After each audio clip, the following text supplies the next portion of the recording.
Valeu.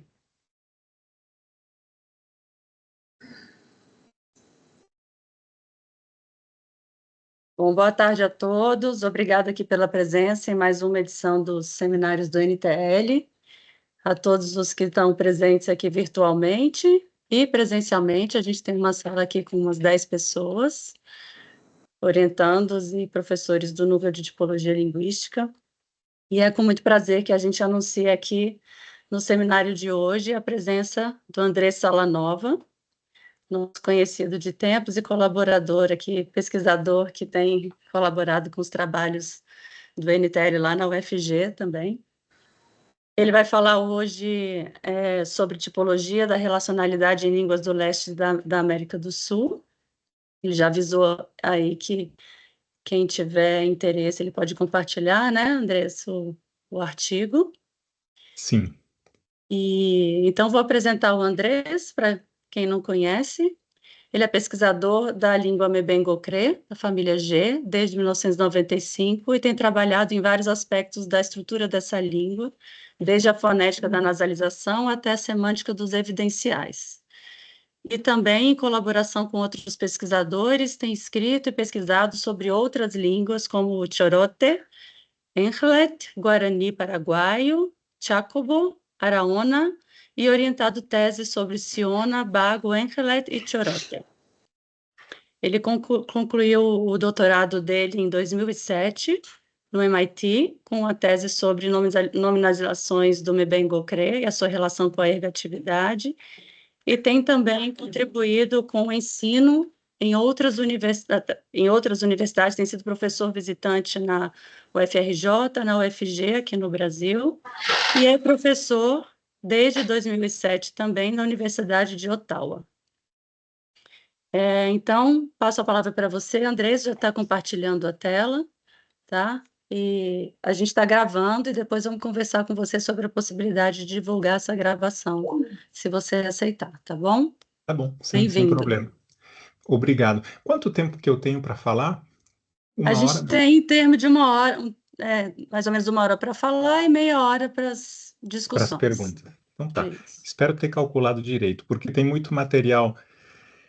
Nesse artigo, como eu falei, é um artigo que acaba de sair no IJAL, no número de janeiro desse ano, e eu fiz uma pequena seleção do que é apresentado nesse artigo, que eu escrevi em coautoria com Andrei Nikulin.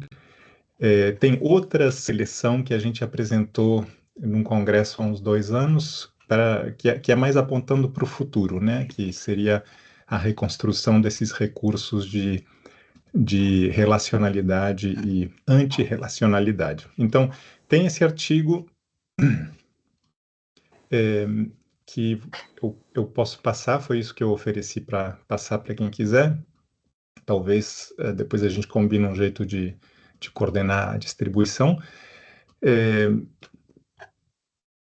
E às vezes eu sinto que eu estou falando alguma coisa muito óbvia quando eu falo disso, né? Mas acho que muitas pessoas viram, o que a gente tentou fazer nesse artigo foi uma sistematização das coisas que eram observadas e generalizações a partir dessas observações, e também uma espécie de tipologia dos recursos que são descritos, né?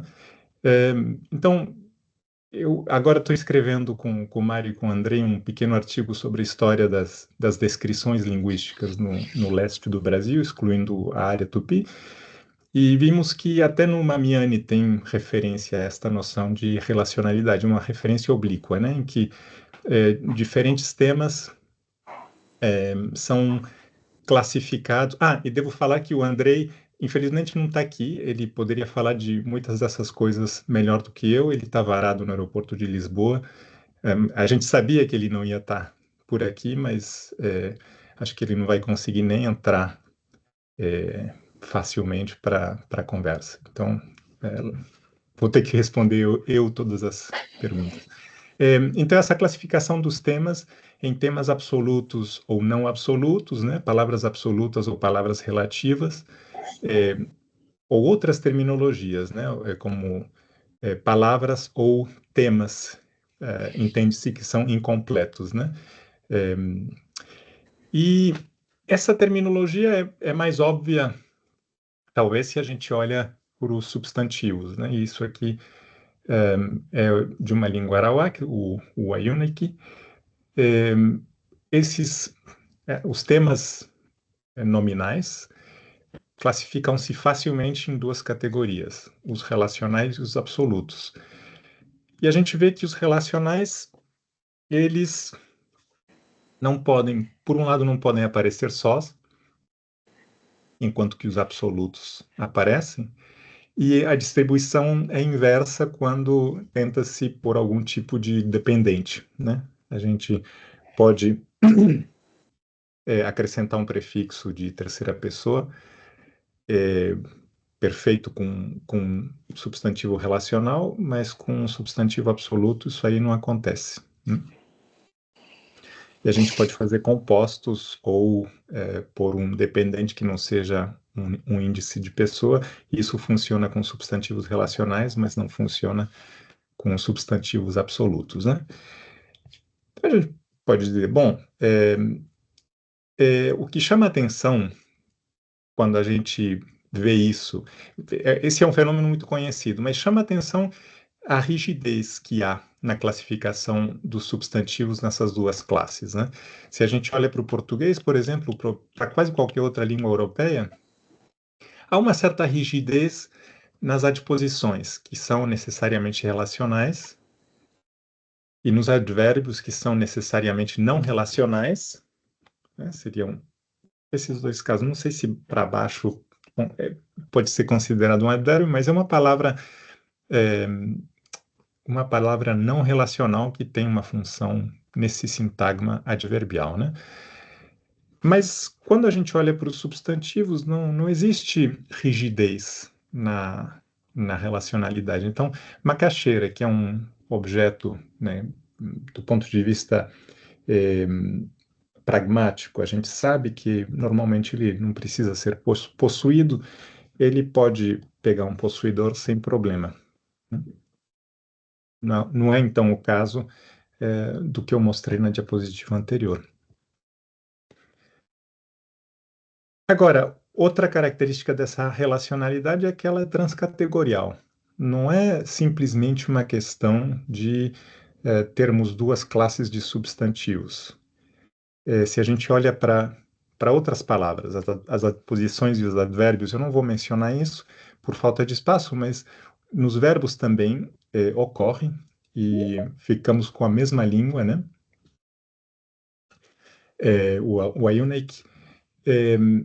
Nos verbos intransitivos, a gente vê que tem alguns que são relacionais, que precisam de um prefixo de pessoa, e outros que são absolutos. E isso não é uma função, vamos dizer assim, da semântica, porque, por exemplo, no imperativo, no modo imperativo, em muitas línguas é possível omitir um sujeito, né?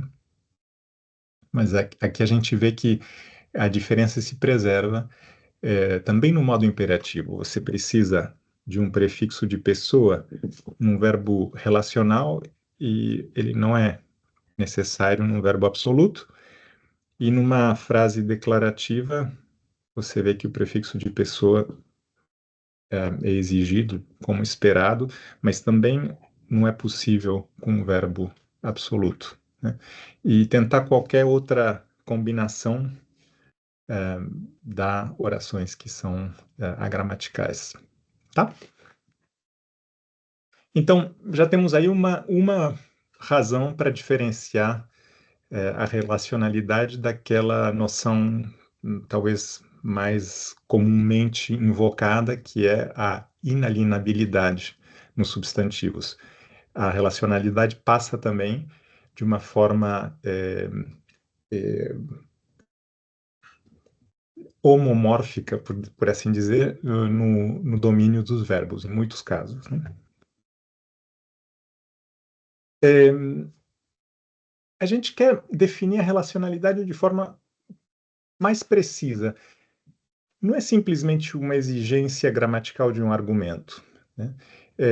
Isso aqui pode aparecer sob muitas formas. Então, há línguas que não permitem, por exemplo, sujeitos ocultos, né? O francês e o inglês seriam assim, o português brasileiro acho que também. Mas essa exigência por um argumento preencher uma determinada posição, a gente quer restringi-la a algo mais específico ainda, né? Então, quais são as características adicionais que a gente vai usar para definir a relacionalidade? E a gente escolhe essas características porque é o que temos verificado que de fato ocorre empiricamente. Não são coisas que a gente puxou assim do nada, mas é o que parece surgir de uma análise das descrições, né? Por um lado, uma exigência de contiguidade, quer dizer, isso pode aparecer de muitas maneiras, né? É, os, o tema e o seu complemento formam claramente um constituinte sintático, ou até mesmo às vezes um constituinte prosódico, não permitem, sem algum tipo de marcação que apareça uma palavra adicional no meio, uma partícula, um advérbio, né? Há essa possibilidade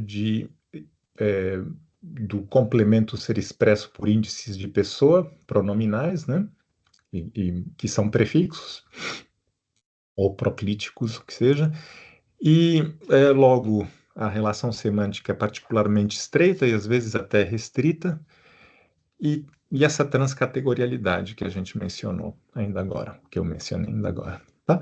Então, a nossa definição é feita à medida dos fatos das línguas que consideramos. A gente recorta uma série de fenômenos que vemos em muitas línguas do leste da América do Sul, das terras baixas da América do Sul, e fazemos essa definição à medida disso. Então, eis aqui umas definições que a gente vai usar. Um tema relacional é um tema que exige tomar um complemento para constituir um sintagma bem formado, e complemento é o que eu defini na diapositiva anterior. Um tema absoluto é um tema que proíbe tomar um complemento. No domínio dos substantivos seria um substantivo alienável, por assim dizer. Um tema lábil é um tema que passa livremente, sem a presença de morfologia entre um uso relacional e um uso absoluto. Livremente é preciso qualificar, mas vamos ver os exemplos mais tarde. E depois, a estratégia interna é essa morfossintaxe que caracteriza o argumento que chamamos de complemento, né? Então, vai ter uma série de prefixos de prefixos de índices de pessoa que vai estar associada a essa posição de complemento, e essa é que chamamos de estratégia interna. E a convenção, em todos os exemplos que eu vou mostrar, é que quando tem um hífen antes do tema, quer dizer que o tema é relacional, que o hífen está aí mostrando o lugar do complemento que é exigido pelo tema em questão. Tá? Bom, já que a gente fez um estudo tipológico, a gente precisou operacionalizar essa definição de relacionalidade. E qualquer operacionalização provavelmente vai passar por cima de muitas sutilezas do funcionamento de cada língua particular, de cada construção particular, né? O que a gente fez foi dizer, bom, vamos começar pelo caso mais fácil, que é o caso dos substantivos, né? No caso dos substantivos, é geralmente fácil identificar aqueles que são relacionais e aqueles que não são, aqueles que são absolutos, né? Depois a gente passou para as adposições e os advérbios, para as partículas adjuntas da oração, da oração, e vamos chamar relacionais aquelas que apresentam paralelos na sua flexão, de pessoa por complemento com os substantivos que são relacionais, né?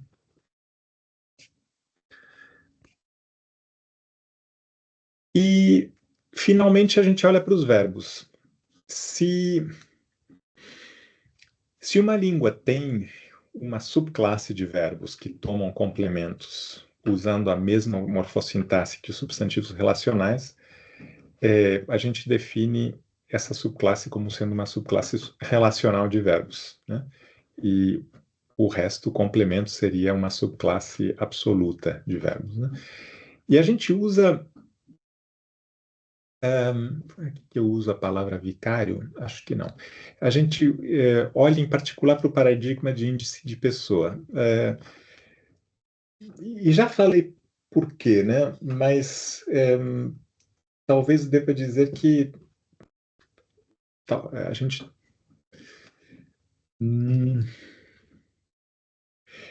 que existe essa conexão e que essa conexão é importante entre a relacionalidade e a forma que vão tomar os complementos que estão nessa posição exigida pelos temas relacionais, né? Então, essa nossa heurística da relacionalidade é essa que a gente vai usar para obter uma classificação inicial dos temas dentro de uma língua, como sendo relacionais ou não relacionais. Bom, eu vou usar o Wiki como exemplo do funcionamento do procedimento heurístico, né? Esses são dados da Verônica Nersessian. Na discussão, nessa tese, nesse trabalho, os temas nominais relacionais, os temas nominais absolutos e relacionais são claramente contrastados, né? Os absolutos, se eles precisam ser prefixados por um possuidor, eles precisam de um morfema derivacional, que é o K. Então, aqui a gente pode separar claramente o primeiro grupo de substantivos, que são temas relacionais, de um segundo grupo,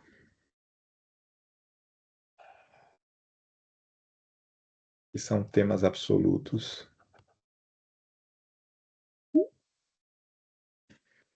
e tem o raro caso de um... Oh, ficou uma versão mais velha dessa diapositiva no caminho. O raro caso de um tema lábil.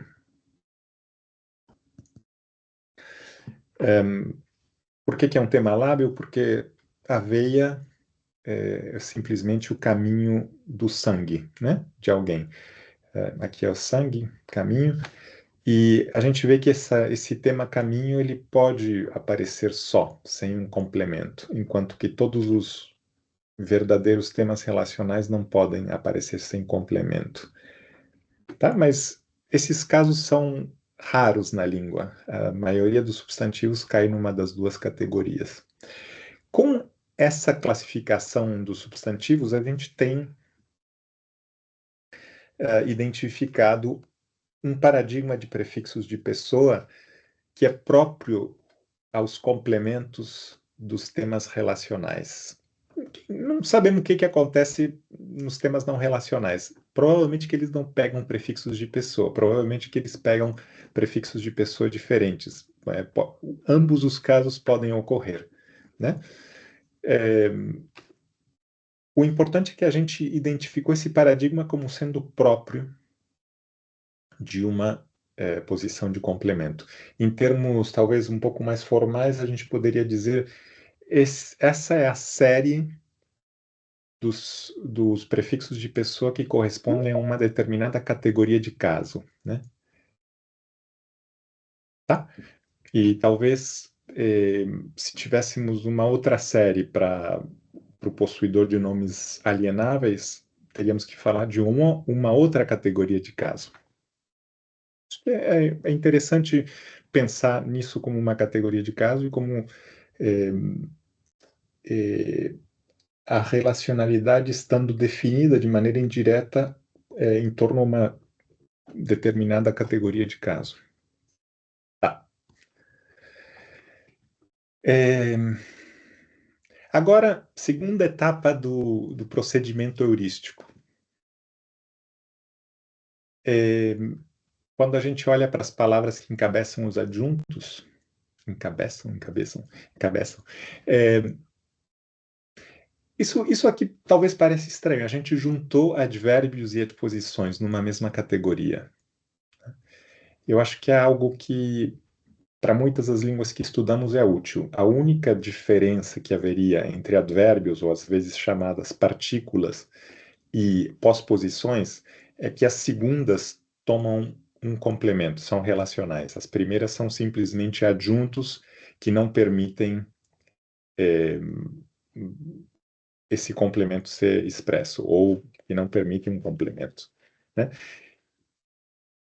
Em Wiki, em particular, não há, exceto por uma palavra, membros dessa categoria que sejam relacionais. Então, a gente diria para o Wiki, na terminologia tradicional, que o Wiki tem advérbios, mas não tem adposições, né? E tem um tema que é lábio, que pode... Também isso aqui eu corrigi, mas obviamente não é a versão que eu subi para a tablet. Será que eu... Bom, acho que não tinha nenhum erro muito grave na versão anterior. Foram só erros de digitação, assim. Então, acho que eu vou continuar com essas diapositivas aqui. Então, no Wiki tem uma palavra que pode ser um advérbio ou uma adposição, definida dessa maneira, por dois critérios. Um, o de ser um adjunto na oração, e o outro, ser relacional ou não. Agora a gente olha para os...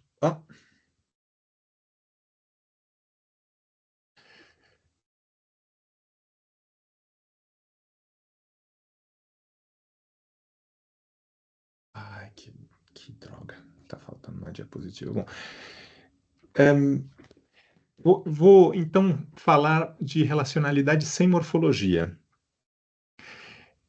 Às vezes, a gente viu que em Wiki era muito claro quando um substantivo era absoluto. Ele precisava de um prefixo para permitir a expressão de um possuidor. Às vezes a gente pode estar na frente de alguma coisa que não mostra as coisas tão claramente, de um conjunto de dados que não mostra o contraste tão claramente.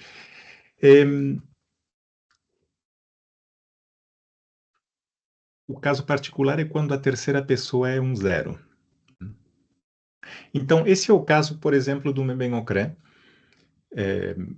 que tem um prefixo de terceira pessoa que é zero, que produz, às vezes, que desencadeia algumas alternâncias morfofonológicas no tema, mas que em alguns temas não desencadeia nenhuma mudança que permita dizer o zero está aí, né?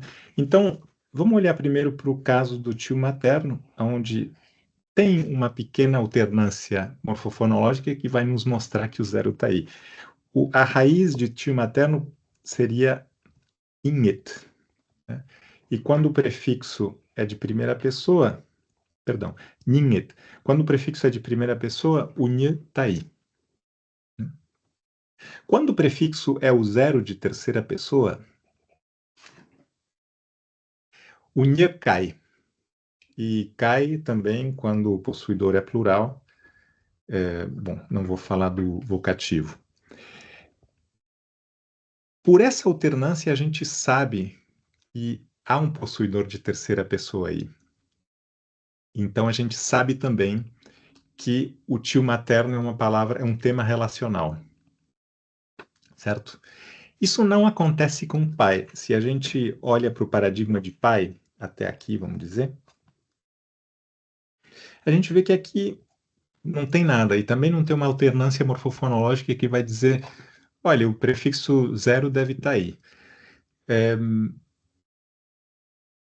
Será então que essa palavra é relacional, mesmo que ela não exija a presença aberta de alguma coisa aí? E eu acho que é importante reconhecermos que sim, que há uma diferença entre um zero que é referencial, o que eu chamo anafórico, e um verdadeiro possuidor genérico,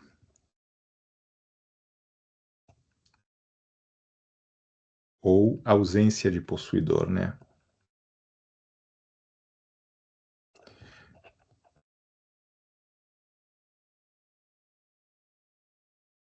Bam não quer dizer o papai ou um pai de família, né? Bam é simples, é sempre o pai dele. Então, pela presença dessa referência a um possuidor, a gente sabe que essa palavra é relacional, mesmo que a morfologia não o mostre. Tá? Eu faço uma comparação com o português que tem uma ambiguidade entre o zero anafórico e o zero genérico, né? Isso é uma complicação do português e que a gente não deveria transferir ao caso que a gente está estudando. Então, se eu falo você fuma, há um objeto genérico que é implícito, mas esse zero também pode ser anafórico, né? Eu tinha um cigarro, mas eu já fumei. Então aí eu estou falando do cigarro, não tô falando simplesmente de fumar. Eu ia usar o verbo comer, mas não sei se não me parece correto dizer eu já comi. Estou esquecendo português ou talvez as minhas intuições ainda são boas, mas enfim, com fumar funciona. Tá, então vamos voltar a essa questão da relação entre relacionalidade e inalienabilidade. Qual é a diferença entre as duas? Em, Quando falamos de relacionalidade, incluímos relações entre o tema e o complemento que não são sempre relações de posse inalienável, né? Então, é, simplesmente por uma questão terminológica, a gente deveria fazer uma diferença entre alienabilidade e relacionalidade. Eh, por exemplo, a relacionalidade inclui propriedades todo-parte, ou talvez propriedades ou relações todo-parte e relações de identidade, né? Se eu digo eu sou grande, a relação imebem-ocré entre o predicado grande e o sujeito vai ser uma relação de relacionalidade, não uma relação de posse inalienável, né? Então, a relação semântica que pode haver entre o tema e o seu complemento é mais ampla. Estamos falando de uma questão morfossintática, não de uma relação semântica de posse inalienável. Em, por outro lado, as duas noções, mesmo o domínio nominal, não estão alinhadas, né? Existem nomes que parecem ser possuídos de maneira inalienável, que são, no entanto, não relacionais, ou possuíveis conceitualmente de maneira inalienável, que são não relacionais, como, por exemplo, aqui no caso do Mebenocré, o vocativo de pai e de tio materno é uma forma não relacional, mas ela é tão possuída do ponto de vista semântico como qualquer outro termo de parentesco, né? O possuidor aí fica implícito como sendo falante, mas do ponto de vista morfossintático, essas palavras não são relacionais.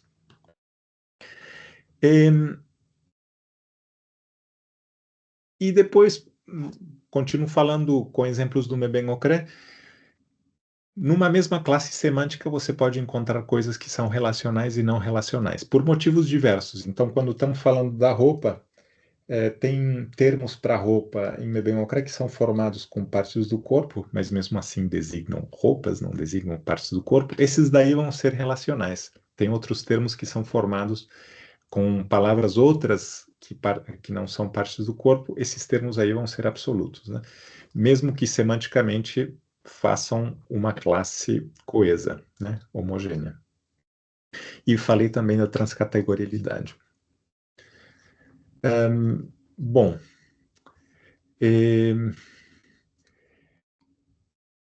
outros 3 motivos para manter relacionalidade e inalienabilidade separados. A inalienabilidade, entendida como algo semântico, pode ser algo útil para a gente descrever outros fenômenos morfossintáticos, como, por exemplo, a posse indireta. Em português, isso não acontece ou não acontece? Em português, acho que não acontece o tipo de posse indireta mais óbvio, né? Que é o que me vem à cabeça pensando no espanhol, onde a gente pode dizer eu me quebrei a perna, né? Por que que eu posso dizer eu me quebrei a perna, mas não eu me incendiei a casa? Porque, num caso, o objeto é possuído de maneira inalienável e é exatamente nesses casos em que eu posso formar a construção com posse indireta. Com objetos que são possuídos de forma alienável, a construção de posse indireta não funciona, né? Então, essa ideia de inalienabilidade vai além do que acontece no interior de um sintagma nominal. A relacionalidade a gente está definindo como algo morfológico muito local, uma exigência morfológica de um determinado tema de ter o seu dependente aí mesmo, né? Bom, acho que o resto eu não vou mencionar porque aparecem os exemplos mais para baixo. E já fiz meia hora de blá blá e nem cheguei nos dados mais interessantes. A gente fez a gente não, acho que essa parte aqui o Andrei foi o principal responsável. Ele olhou para uma quantidade enorme de gramáticas e fez uma classificação dos mecanismos da relacionalidade segundo os parâmetros que definimos. É, Há um parâmetro de direcionalidade da derivação, isto é, quando temos um mecanismo de conversão de palavras de alienáveis a não alienáveis, perdão, de temas relacionais a absolutos, qual é o sentido da derivação? Temos absolutizadores ou relacionalizadores. Classificamos esses processos também pelo seu grau de produtividade e classificamos também pelo seu grau de integração morfológica, né? Porque a gente vai fazer uma oposição entre relacionalizadores e absolutizadores morfológicos e outros que talvez a gente deveria deixar de fora numa classificação por terem maior conteúdo semântico e por serem mecanismos mais sintáticos do que morfológicos. Bom, e depois examinamos uns outros aspectos da relacionalidade, eu vou voltar a isso. Então, começamos pela direção da derivação. Há muitos exemplos de relacionalizadores, né? De morfemas que mudam o funcionamento de um tema de ser absoluto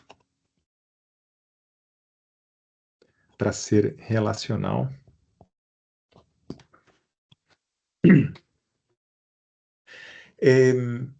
Esse é um exemplo do carinha venezuelano.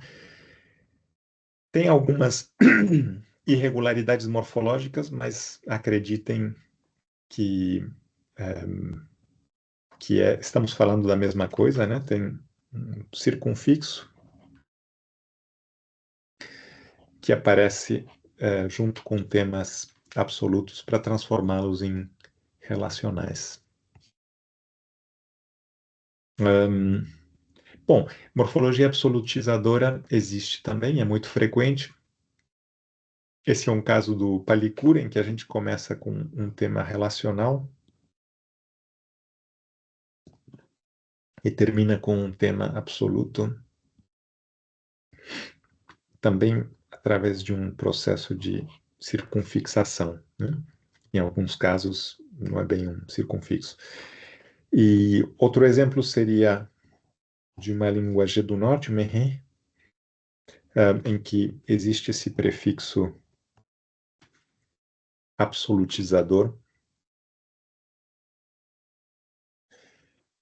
que se apõe a temas relacionais para transformá-los em temas absolutos, né?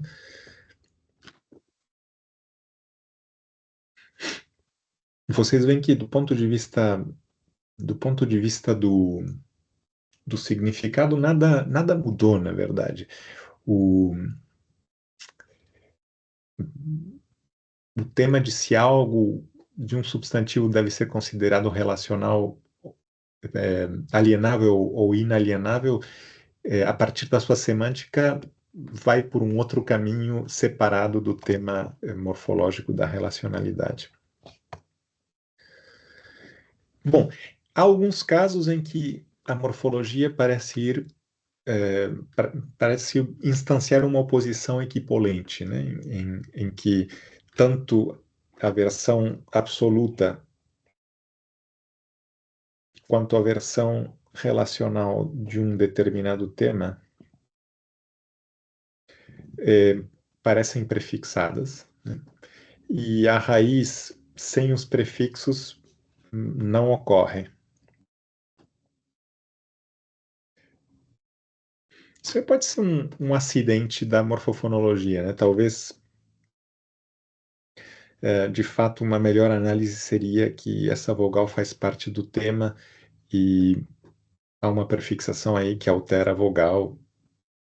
Mas, à primeira vista, a análise que podemos fazer de casos como esse é esta, né? Em que existe uma raiz e a esta mesma raiz a gente afixa um prefixo que cria um substantivo absoluto ou um prefixo que cria um substantivo relativo. Tá.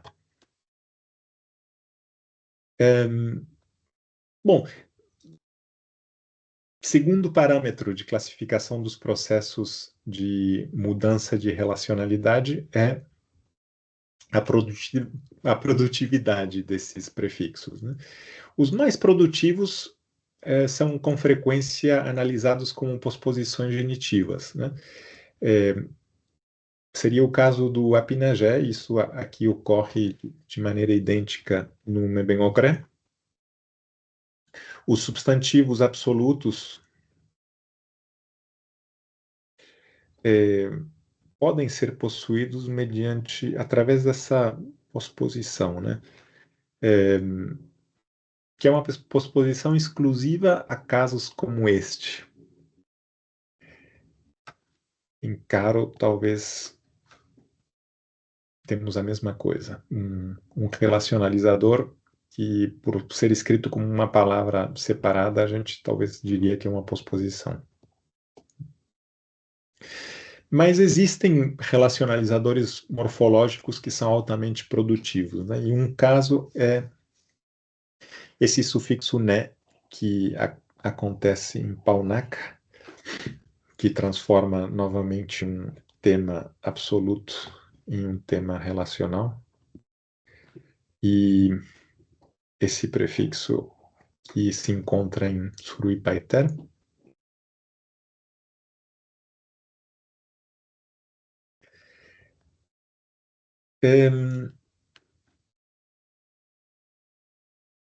bom, essa questão dos relacionalizadores que poderiam ser considerados aposições levanta uma questão. Como é que a gente vai diferenciar isso de... Como é que a gente vai diferenciar um verdadeiro relacionalizador de outros mecanismos para introduzir dependentes, né? O princípio seria que se tem sentido um tema ter uma relação com algum outro tema, em qualquer plano que exista, a gente vai ter um mecanismo para expressar essa dependência de um com o outro, né? sempre poderá ser feito. Então a gente tem que pôr o limite em algum lugar e dizer, olha, não, a morfologia relacionalizadora é só essa daqui, não é, é se eu estou falando do Sol, que nunca será possuído, não posso dizer que a relação entre esse tema e o dependente que o observa, né, o Sol que vejo, seja uma relação comparável à relacionalidade, né? A gente vai ter uma maneira de falar disso, mas vamos desenhar uma linha separando casos como esses dos casos que vimos até agora. E o critério principal, o primeiro critério seria que o sintagma introduzido deve se comportar como um complemento, né? Quer dizer, deve mostrar a mesma estratégia de manifestação morfossintática que os complementos. Mas a gente talvez precisa de uns critérios adicionais, né? Então a gente vê, por exemplo, que alguns desses relacionalizadores podem ser usados sós, com o sentido de a minha coisa, né? O tal do Mbaé do Guarani, que seria o caso do Nyon do Apinagé.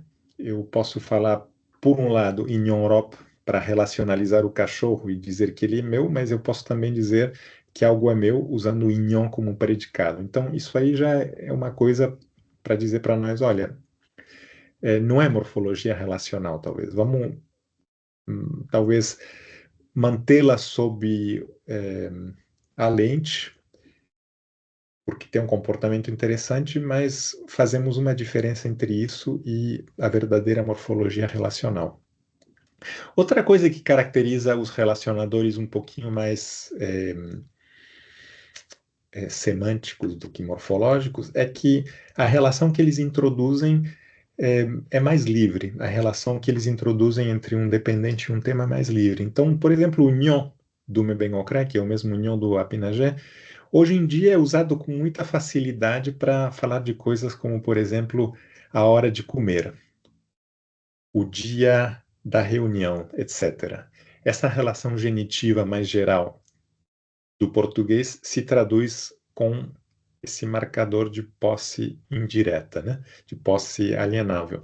Enquanto que o verdadeiro complemento de um substantivo relacional só pode ter uma relação muito precisa com o tema do qual ele é dependente. Ele tem que ser ou o todo de uma parte, né? Ou talvez a coisa da qual o tema relacional é um atributo, ou ser essa posse que a gente chama posse inalienável. É uma relação semântica muito mais restrita. Por outro lado, a gente vai querer separar os relacionalizadores de mecanismos flexionais para indicar.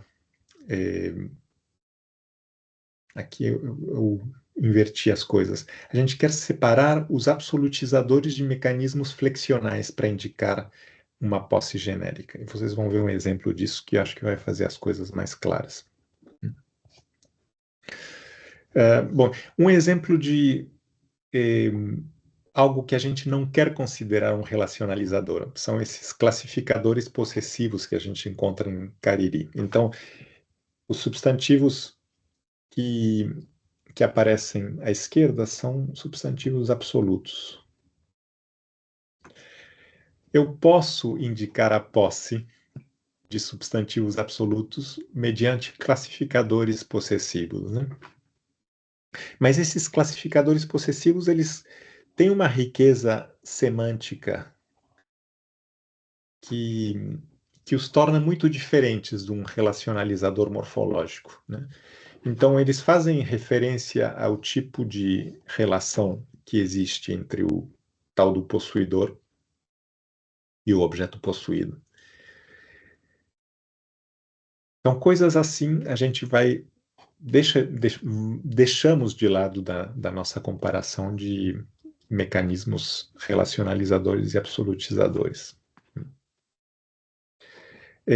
Isso é diferente de casos quando existem vários morfemas que cumprem essa mesma função, mas a escolha desses morfemas é dada de maneira arbitrária pelo léxico, né? Então, em Parsi Haliti existem vários sufixos relacionalizadores. Não sei se deveria considerar o lá e o rá como sendo a mesma coisa, mas essa escolha não é uma escolha com base semântica, é uma escolha com base em classes de substantivos, e nada mais do que isso. Tá, essa aqui eu vou pular. Para falar da morfologia alienizadora. Aqui também a gente encontra exemplos de morfemas alienizadores de grande produtividade. O exemplo que aparece aqui do Parsi Haliti, em que o sufixo ti transforma os substantivos relacionais da coluna da esquerda em substantivos absolutos. E entre coisas que a gente não quer considerar como sendo absolutizadores estão prefixos pessoais com referência genérica. Isso aqui é algo que acontece muito nas línguas, né? Então, em português, talvez a gente possa dizer que tanto a segunda pessoa quanto a terceira pessoa podem funcionar como referência genérica em alguns casos, né? E a gente encontra casos disso nas línguas que vimos, nas terras baixas da América do Sul. Então, em Chipaya, o prefixo de terceira pessoa pode ter essa referência genérica, ao lado de uma referência anafórica, né? E em algumas línguas da amostra, por exemplo, o Chorote tem um prefixo que pode ser chamado de quarta pessoa, ou pessoa zero, que atribui uma referência genérica ao dependente. É como se absolutizasse esse dependente. Porém, a gente quer deixar de lado casos como este, porque o prefixo ele está em oposição paradigmática, não, ele tem oposição paradigmática aos prefixos de pessoa. É como se fosse uma outra pessoa do paradigma que é próprio aos complementos, né? Então a gente considera que casos como estes são diferentes dos absolutizadores, que queremos considerar como sendo um recurso derivacional.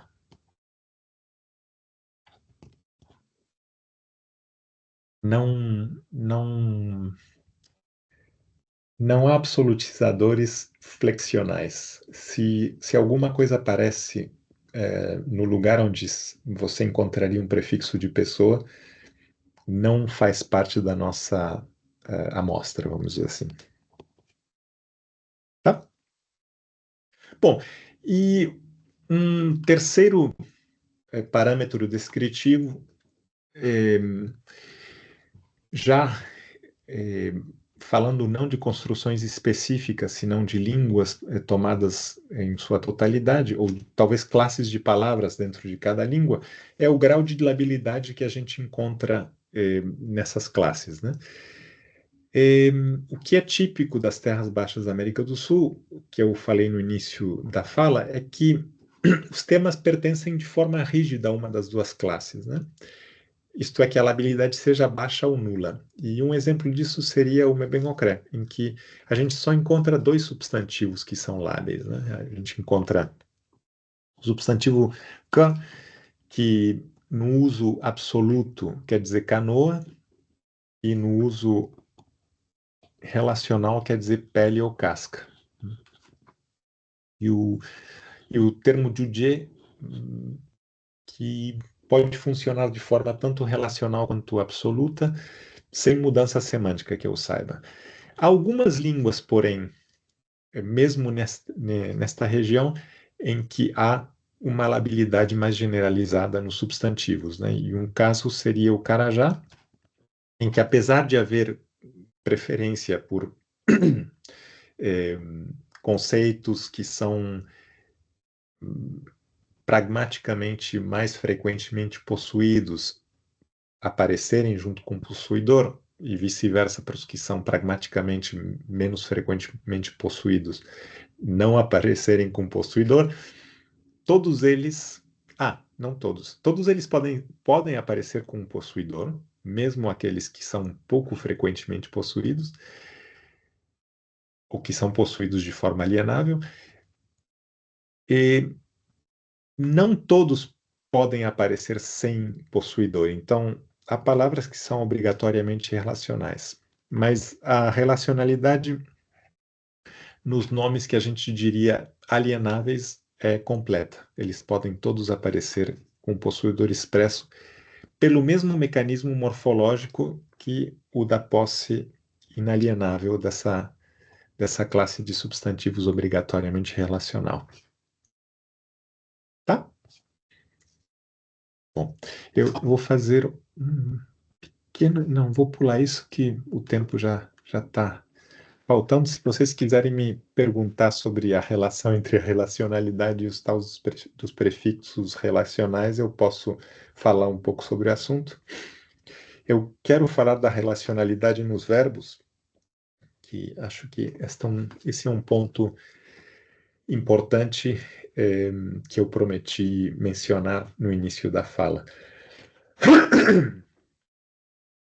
Bom, a priori a gente poderia pensar, bom, os verbos eles são sempre relacionais, né? Porque um verbo, quando ele aparece numa frase, ele vai aparecer com o sujeito. Tem umas pouquíssimas exceções, como o verbo chover e tal.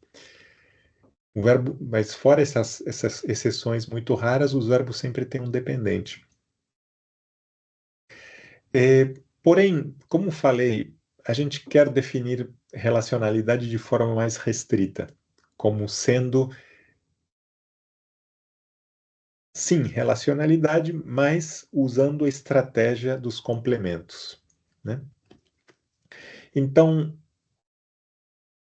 é claro, numa frase como essa aqui, esses são exemplos do Meben Ocré, o sujeito é obrigatório, né?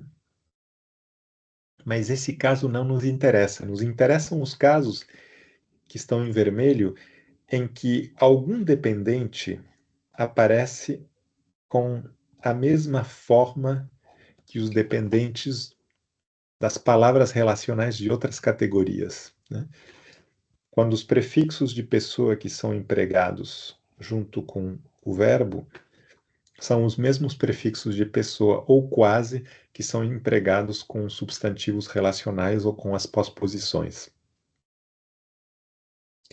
Isso acontece em Mebenocra e acontece em muitas línguas da nossa amostra, que existe essa coincidência entre a forma de um dependente verbal e a forma de um dependente nominal. Então a gente tem que responder a várias objeções possíveis. Será que não é um padrão de sincretismo acidental? O que quer dizer com isso? Será que não é coincidência que, por exemplo, o genitivo pareça com o acusativo? Outra possibilidade é que a relacionalidade verbal seja derivada da relacionalidade nominal. Por vários caminhos históricos poderíamos chegar a uma situação assim, né? Bom, é conhecida de vocês a ideia de que muitas construções independentes em várias famílias linguísticas da América do Sul seriam derivadas historicamente de orações nominalizadas, né? É talvez o caso de construções como essa, em que o verbo aparece marcado com o sufixo man ou enclítico man, que parece uma posposição em Mebengocré, que pareceria estar, então, transformando o verbo numa forma quase nominal, para ser o complemento de uma posposição, né? Então temos que responder essa objeção possível. E a outra, talvez, bom, o que que a gente ganha com essa identificação da relacionalidade nominal e a relacionalidade verbal? E o tempo que me resta não é tanto para falar, mas vou responder as três objeções. Uma é que é, a identidade entre essas duas situações não é acidental, né? Se a gente vê línguas em que há sincretismos de caso, como o grego moderno, é, isso aqui é claramente diferente do sincretismo que a gente vê entre o complemento de um substantivo relacional e o complemento de um verbo relacional. Por quê? Porque vou começar pelo ponto 3. Não se trata de um mero sincretismo morfológico, né? A posição dos complementos é com frequência a mesma, as restrições são parecidas, e às vezes encontramos inclusive alguma morfologia relacionalizadora ou absolutizadora que é transcategorial, quer dizer que você pode transformar com o mesmo morfema um verbo relacional em verbo absoluto, e um substantivo relacional em substantivo absoluto. Não são muitos os casos em que isso acontece, mas há. Por outro lado, isso aqui acontece em grego moderno, né? Mas mesmo se você volta para o grego koiné do Novo Testamento, o sincretismo não existe. Então, a gente sabe que é uma coisa recente. Se a gente olha para outras línguas da Europa que têm morfologia de caso, não há geralmente um sincretismo entre o caso genitivo e o caso dativo, como que a gente está vendo aqui em grego moderno.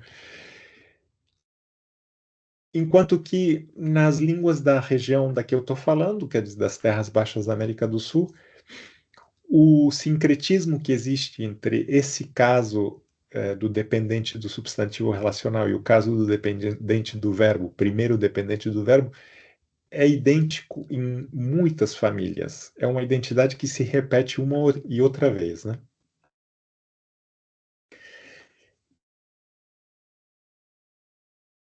E essa é uma identidade que é reconhecida em muitos trabalhos descritivos. Então, quando o Arion Rodrigues descreve os prefixos relacionais, cuja relação com a relacionalidade eu não cheguei a falar, mas existe, ele fala já desde o primeiro momento de elementos que servem para ligar dependentes nos verbos, nos substantivos e nas adposições. Então, o Arion não teria nada a ganhar ou a perder com essa transcategorialidade dos prefixos relacionais. E, porém, ele observou que é assim, que existe essa identidade na morfologia para marcar dependentes nas três classes de palavras.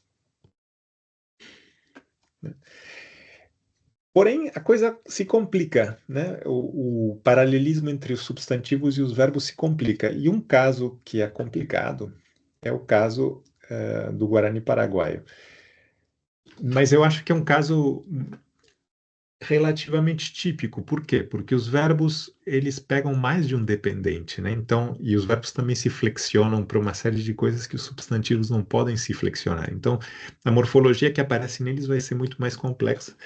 E, e em alguns casos vai nos levar a perder de vista a, a simplicidade do mecanismo relacional que existe no meio deles, né? Então, é, em Guarani Paraguaio, a classe dos verbos intransitivos, ou os verbos intransitivos se dividem em duas classes, uma dos verbos inativos, né, ou estativos, e outra dos verbos ativos. E a flexão de pessoa desses verbos inativos é idêntica à flexão de posse nos substantivos. Então, pelo nosso critério, a gente diria que esses daqui são verbos relacionais, enquanto que esses daqui são absolutos. Estranho, né? porque os dois têm um prefixo. Então, por que que a gente só está chamando um deles de relacional e outro de absoluto? E a arbitrariedade parece ainda maior quando a gente olha o que acontece com os verbos transitivos. Então, no verbo transitivo, o mesmo verbo pode aparecer com prefixo ativo ou com prefixo inativo, segundo a hierarquia de pessoa, né? Se o sujeito é de terceira e o objeto é de primeira, vai ter um prefixo inativo de primeira, enquanto que se o sujeito é de primeira e o objeto é de terceira, vai ter um prefixo ativo de primeira.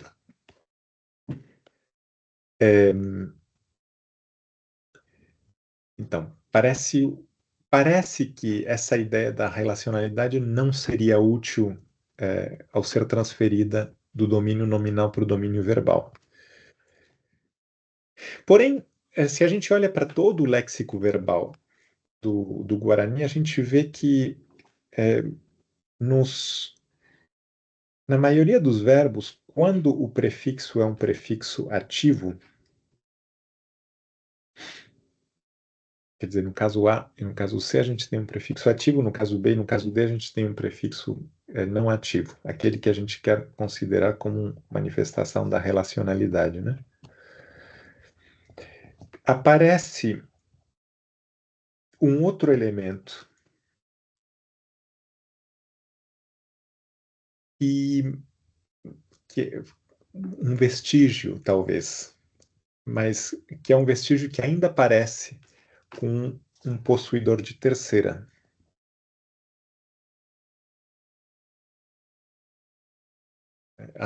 Há é, é, raízes verbais que têm uma R temática que é substituída por um H, como seria numa palavra como roga, casa, né? Terceira pessoa.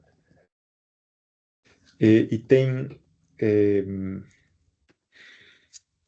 verbos em que, ao prefixar um prefixo ativo, aparece esse I, que também é um possuidor de terceira pessoa. Agora eu não consigo pensar num exemplo.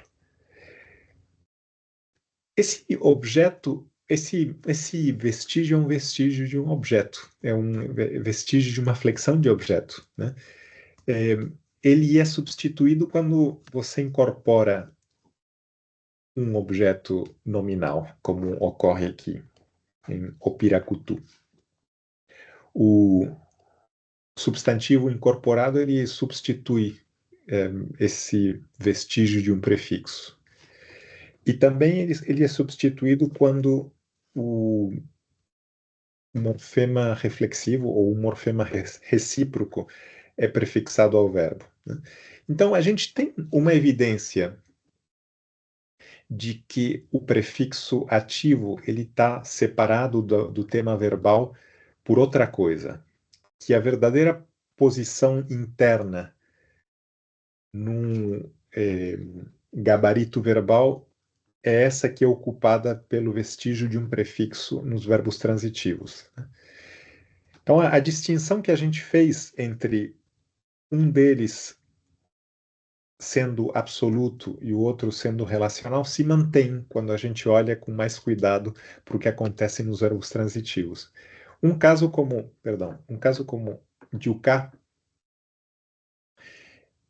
é como é por um acidente histórico. Aparentemente um vestígio de prefixo de terceira pessoa foi fusionado com um tema verbal. Mas mesmo nesses casos, a gente diria que o prefixo ativo é mais externo do que o prefixo inativo, certo? Bom, isso aí para fechar a questão da relacionalidade dos verbos. A gente pode definir a relacionalidade com base na identidade do paradigma de pessoa de uma categoria com a outra, né? A coisa complicou um pouquinho no início, mas eu acho que a saída que a gente acha para essa complicação mostra que a, a identificação entre a relacionalidade verbal e a relacionalidade nominal aporta alguma coisa interessante para a compreensão da morfossintaxe do Guarani paraguaio, né? Bom, e agora eu vou terminar rapidamente com a tipologia. Eu falei no início que a gente podia caracterizar as línguas da região estudada pela rigidez na relacionalidade dos temas, né?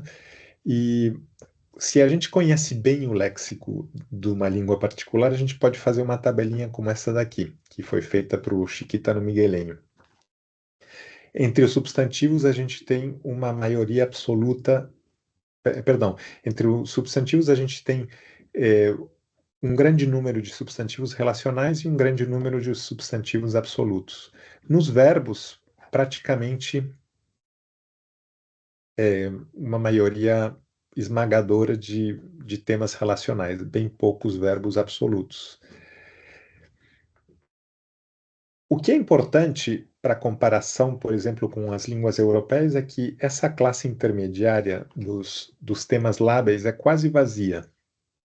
Não existem, nem entre os substantivos, nem entre os verbos, temas que podem passar livremente, sem morfologia, de um funcionamento relacional para um funcionamento absoluto.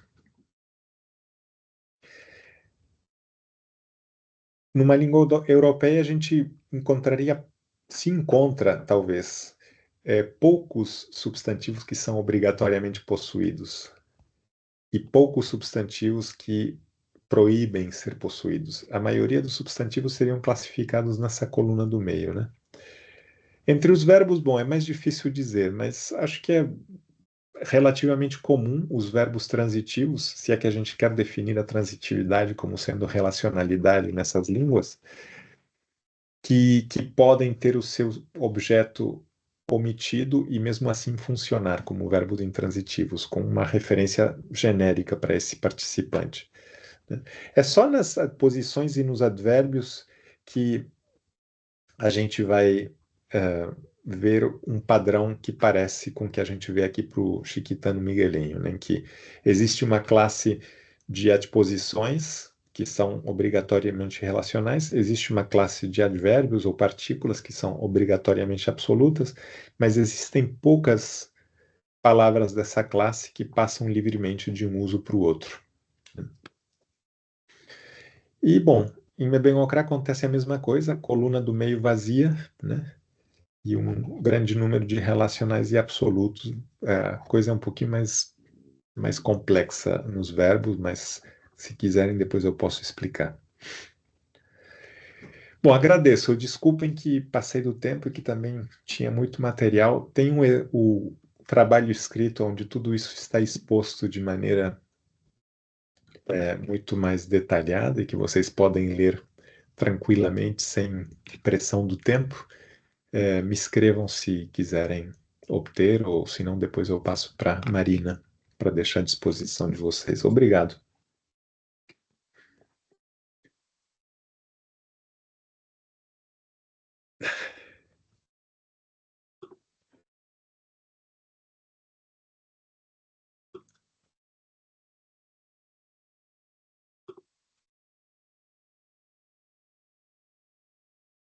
Ah, não estou ouvindo, peraí.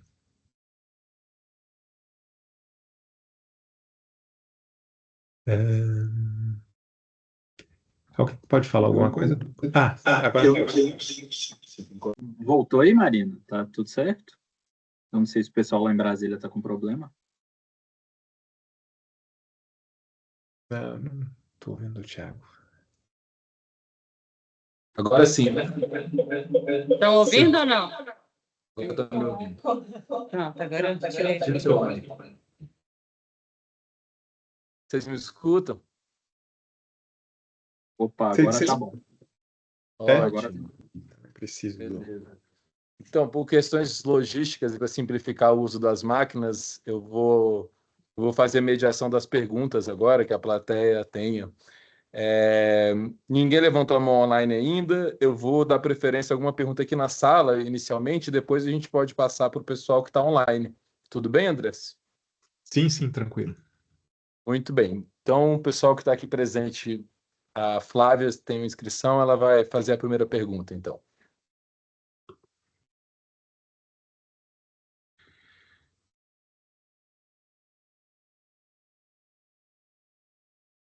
Sim, pode ser. Oi, Andrés, tudo bom? Bom te ouvir, mesmo à distância. Gostaria de estar aí.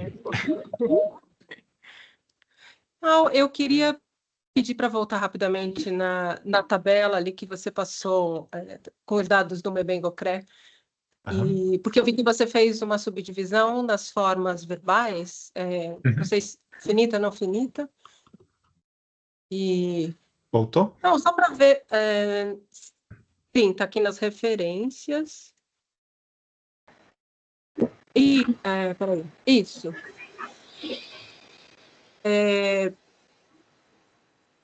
Eu só queria entender qual que foi a motivação, porque não tem repercussão dos finitos intransitivos, que é diferente do... Deixa eu ver, finitos, transitivos e os não finitos, que aí imagino que estejam todos juntos, né? Transitivos e intransitivos. Isso. Esse aqui é um só exemplo, né, que é o verbo cató. Ah, sim. Mas, de outro modo, não teria precisado... O que não teria precisado fazer? Não, bom, teria ficado do mesmo jeito a tabela, né? Mesmo que essa casa aí tivesse... Então, os verbos finitos intransitivos... Bom, eu devo dizer que a minha classificação dos predicados é talvez um pouco sui generis, né? Porque tem algumas coisas que, por exemplo, no trabalho da Cristiane, são considerados verbos que eu chamaria substantivos, assim como talvez nas línguas tupi-guarani alguns descreveriam os predicados inativos como sendo substantivos, né? Então, o que fica entre os verbos intransitivos são verbos mesmo que mudam de relacionalidade segundo a sua forma, se ela é finita ou se ela é não finita. Tá, então os não finitos não estariam aí porque na sua classificação eles são nomes, ou seja, sem intransitividade cindida. Os não finitos eles estão aqui, né? Então, o que não está aqui é um predicado como, por exemplo, zangado, como em Guarani, né? Algo como um grito. Isso aqui vai aparecer na classe dos substantivos relacionais. É uma propriedade, e como propriedade pode ser predicado principal, mas eu considero que é um predicado principal nominal. Agora, nos verbos intransitivos de verdade, como por exemplo ir, você tem dois comportamentos, que é que eles são relacionais quando finitos, perdão, quando não finitos, e absolutos quando finitos. Que é o que aparecia na tabela, não, num exemplo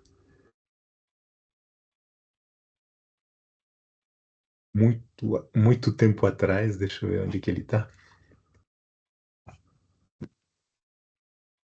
Desculpa, talvez eu estou falando demais e o que você queria saber não tem muita... Não, é porque eu acho que seria, eu não sei se essa é a tabela que consta do paper, mas aqui a do Chiquitano está bem mais fácil da gente compreender. Não sei se aqui pela apresentação, né? Mas porque aí quando muda para o Mebengocré, que aí tem essas cisões, e aí você está explicando. Então, o verbo ir, no não finito, entra como intransitivo, enquanto um gruk entra como substantivo. Eu não sei se isso você chegou a explicar no, não. no artigo, né? Esse agora de 25.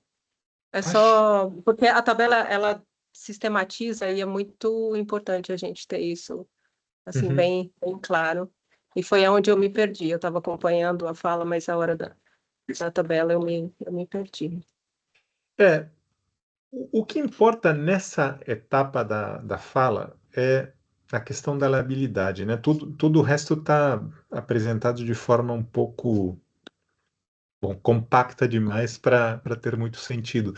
Mas o que a gente quer dizer com isso, que é o que aparece na conclusão do trabalho, é que a distribuição de temas relacionais, lábeis e absolutos é muito parecida entre famílias linguísticas das terras baixas da América do Sul. É basicamente uma distribuição em que essa coluna do meio ela é praticamente vazia, né? E se você faz as distinções morfológicas relevantes, são essas duas colunas as que vão ter a maioria dos itens do léxico. Então, eu precisei fazer essa distinção entre os verbos finitos e os verbos não finitos, para que não fique, por exemplo, se eu não tivesse feito a distinção entre os verbos finitos e os verbos não finitos, teríamos que os verbos intransitivos às vezes são relacionais e às vezes são absolutos, né? Porque eles são relacionais quando eles são não finitos ou absolutos quando eles são finitos. Mas o que tem que ficar claro é que isso aí não tem consequências para preencher essa coluna do meio, né? Que não é uma labilidade. O Tiago estava dizendo que porque não seria labilidade. Exato. Então, labialidade. Vou passar É, para ele então. Aqui. Porque Para mim, justamente. Mas a minha pergunta não era nem essa, surgiu da fala do seu comentário para Flávia, que é uma possibilidade. Eu tenho a impressão de que, apesar de estar sendo definido como uma perspectiva morfossintática, né, a relacionalidade, pelo que eu entendi, existe um componente de classificação do léxico mesmo, né, na maneira como as raízes vão se comportar e que tipo de, de operações elas permitem, né? Então, enfim, talvez essa questão de finito e não finito traga uma oposição que, na verdade, não...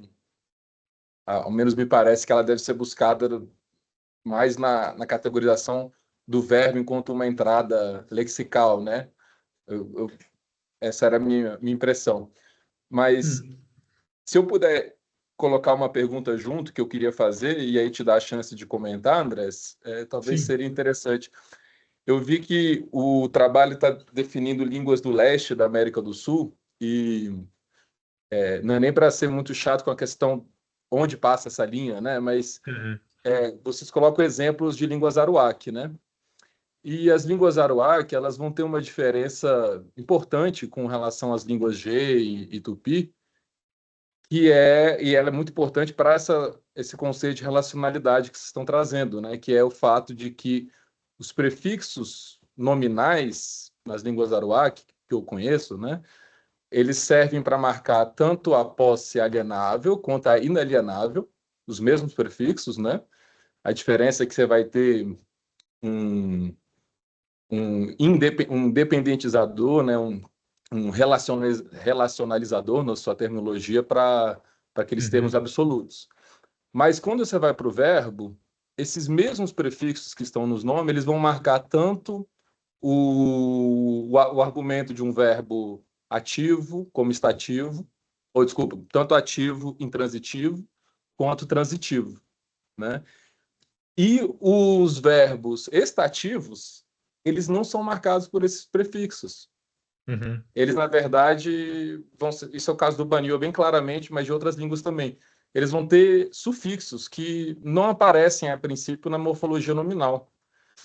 Então, talvez a Aruac seja uma família que ficaria fora desse leste mesmo, porque eu não consigo entender como ela entraria ela poderia entrar na tipologia, né? Acho que ela é bem um caso que foge mesmo da tipologia proposta.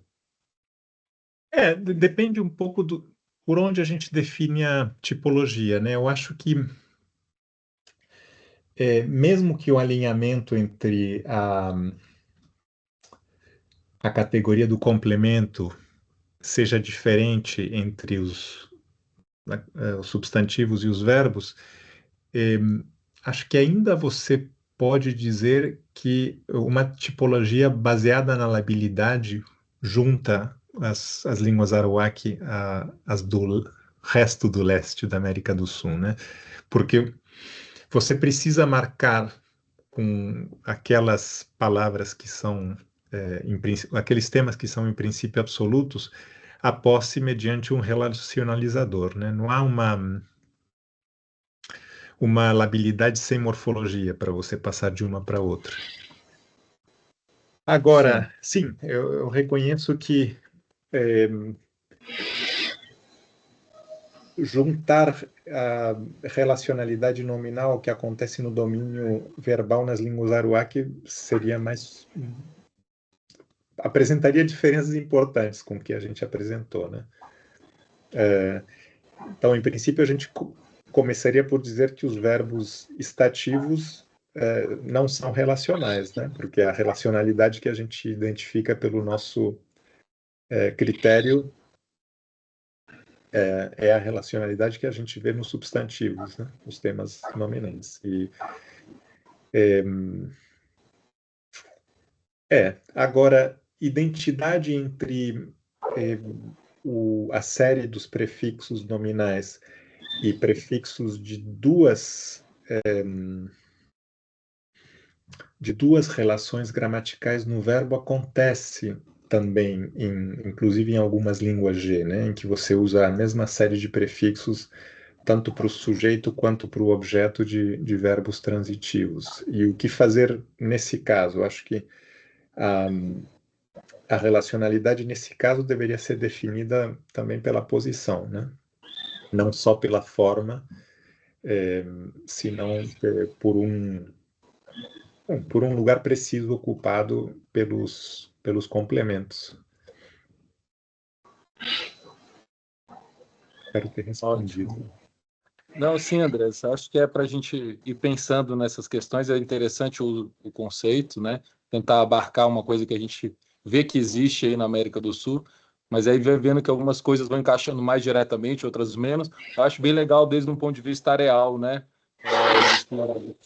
Enfim, vamos passar então agora a palavra para o Deni. Deni Moore tem uma pergunta. Pode me ouvir? Sim. Tá bom. Então, o que eu ia falar, André, meu Deus, estou pegando eco. Tudo bem. Se não está atrapalhando vocês, eu vou falar. Tudo bem. Agora, Andrés, uma questão tem sido como é a formulação da diferença entre essas duas formas. Você fala no absoluto e no relacional. Tá? Então, pessoas têm tentado caracterizar isso como uma relação semântica, como uma solução sintática, como você usa a palavra complementos, tá? Agora, eu não sei como é o uso moderno da palavra complementos. Vendo, por exemplo, quando você tem possuidor e possuído, eu não teria falado que isto é complemento. Aqui, o primeiro é complemento do segundo. Quando tem compostos, o modificador modificando o modificado, também eu não teria falado isto de complementos. Tá? Quando objeto e verbo, aí é complemento. Agora, nas línguas do ramo Mondé, do Tupi, a formulação sintática que dá conta de tudo isso é que tem duas formas. Um ocorre no início do sintagma, o outro ocorre internamente do sintagma.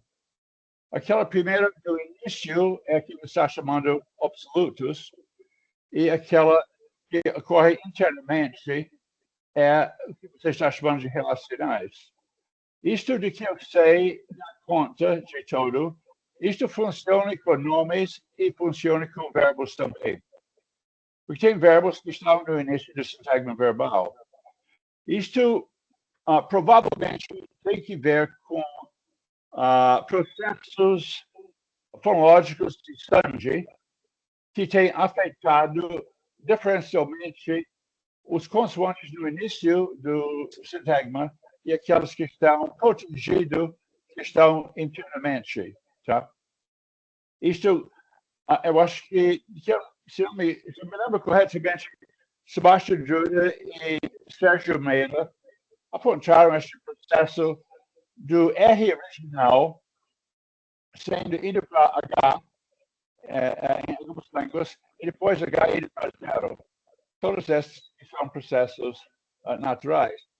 Enquanto que aqueles no interior do sintagma não foram afetados. Então, é uma outra formulação, e eu não sei, nessas outras famílias linguísticas, outros troncos, se tem a mesma coisa, tá? Se uma questão de sufixos, por exemplo, aí seria difícil ter a mesma origem, né? Uhum. Mas possivelmente. Mas essa é a formulação que funcione nesse grupo de línguas, ou é no início do sintagma, ou é no interior. Aí que determina a forma. Sim. O semântico basicamente está fora. Tá. A gente falou um pouco disso na versão escrita do artigo, né? Então, vou dar uma resposta um pouco geral da coisa. Essas alternâncias que você descreve são coisas que afetam simplesmente os temas relacionais. Não afetam os temas absolutos, né? E para nós há uma sensibilidade ao contexto que só ocorre justamente porque esses temas relacionais precisam estar em construção com outros, né?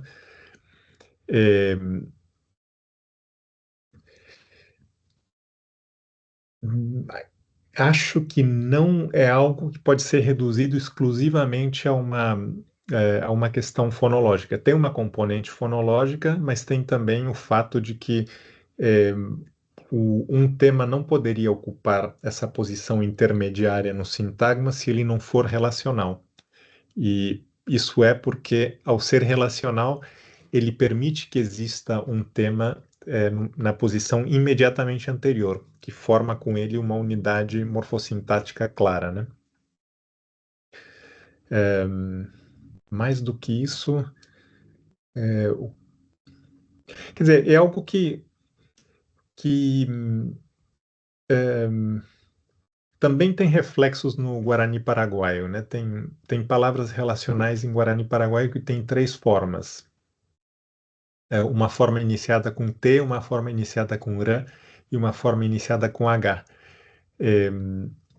A forma iniciada com R é a única que você encontra no interior de um sintagma, né? Bom, você não vê essa alternância com substantivos absolutos, com temas absolutos, de modo geral. É uma alternância que você só vai ver com os temas relacionais porque eles permitem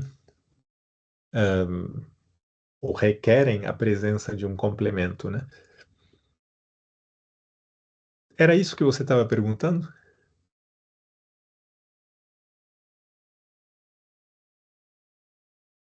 O ponto era a formulação de ambiente onde um ocorre o outro.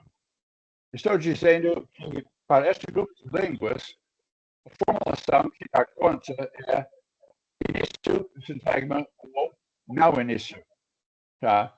O segundo ponto é que a origem diacrônica disto provavelmente foi regras de Sanji. Mas isso pode ser bem diferente das outras línguas, E eu não sei se mesmo formulação, início ou não início, funciona nesses outros lugares. Mas eu quis só observar isso sobre as línguas mundiais. Uhum. Sim. Não, eu estou de acordo. Talvez se der o tempo, eu posso falar um pouquinho da diferença entre a relacionalidade entendida como uma categoria morfossintática e esses processos de alternância morfofonológica que provavelmente têm sua origem em processos de Sandi. Que acho que o que eu vou dizer sobre o G que eu mostro nessa diapositiva é o que eu diria nesse mesmo caso. Em muitas línguas G, vocês todos sabem, né? E muitas línguas tupi, existem morfemas que aparecem nesse lado do tema, que é normalmente contíguo ao complemento, que indicam se o complemento está aí ou não, né? E é isso que tem sido chamado de prefixos relacionais pelo Arion e por outras pessoas que trabalharam com ele, né? E esse aqui é um paradigma típico dos prefixos relacionais. Você tem a palavra fezes, que toma a forma prefixada por i, quando o complemento está aí, e por h, quando o complemento não está aí, né?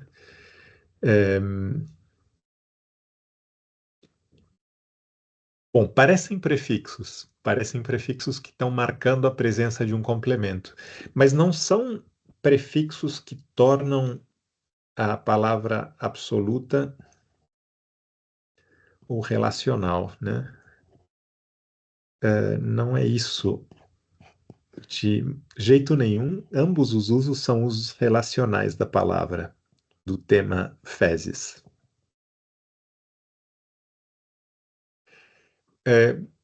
Bom, o que acontece aqui na nossa análise é que, nesse caso, o H é um reflexo de um prefixo de terceira pessoa, né?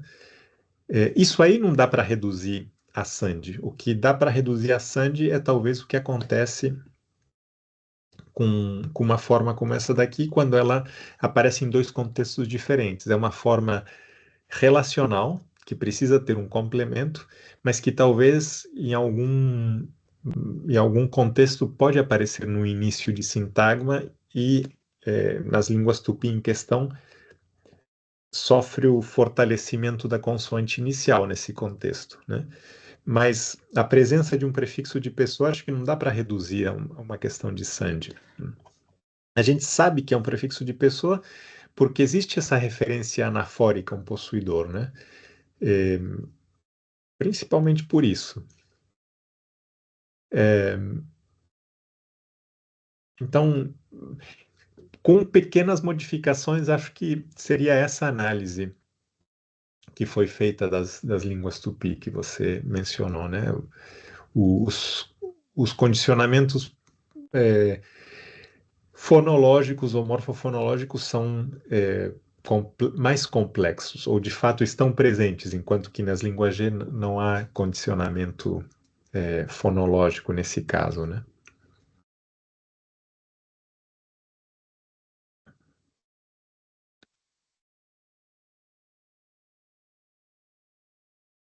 Bom, muito bem.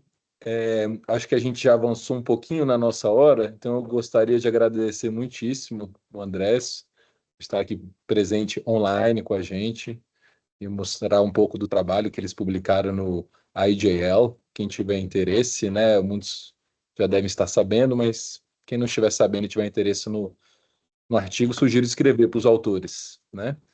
E, bom, então é isso. Agradecer, Andrés, aos demais que participaram, que assistiram.